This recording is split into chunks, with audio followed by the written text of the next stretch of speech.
Have you ever had a great idea for a software company, but then you hit a wall? The same wall everyone hits. But I can't code. Well, what if I told you that doesn't matter anymore?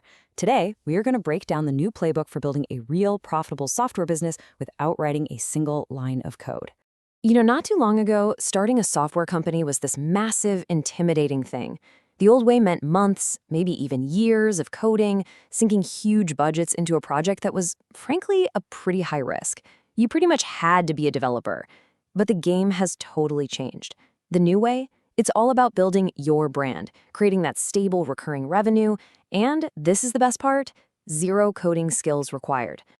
So what is this magic shortcut? How do you get access to one of the best business models on the planet, recurring revenue, without being a tech wizard? Well, it's a strategy called white label SaaS. It's actually a pretty simple concept. White label SaaS means you take an amazing piece of software that someone else has already built, you put your own brand and your own spin on it, and you sell it as if it's yours. Seriously, your genius isn't in the code, it's in your branding, your positioning, and how you get it to the right people. Okay, so where on earth do you start? Now listen closely, because this is the most important part, and it has absolutely nothing to do with software.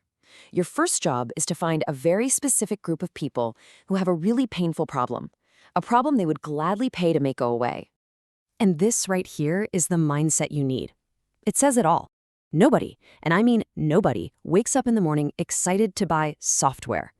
What they want is the result. They want to book more clients. They want to get more 5-star reviews. They want to stop wasting hours on paperwork. You're not selling the drill. You're selling the hole in the wall. Let's make this crystal clear.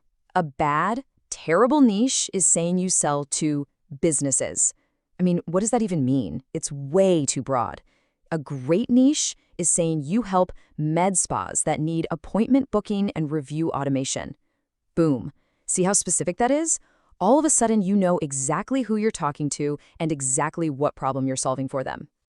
All right, so you've found that painful problem for your niche. Your next move is to package this generic software into an absolutely irresistible, tailor-made solution just for them.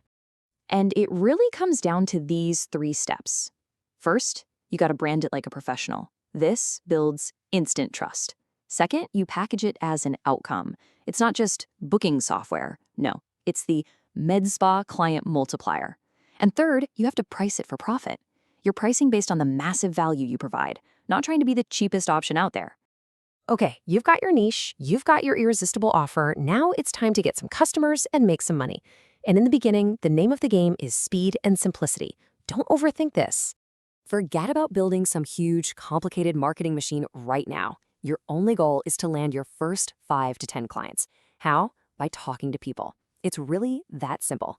Send a direct message on social media or a super targeted email. Or even better, find someone who already works with your niche, like a web designer for med spas, and partner up.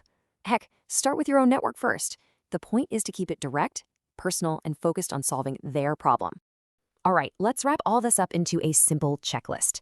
This is basically the entire blueprint, the cheat code for launching your software company.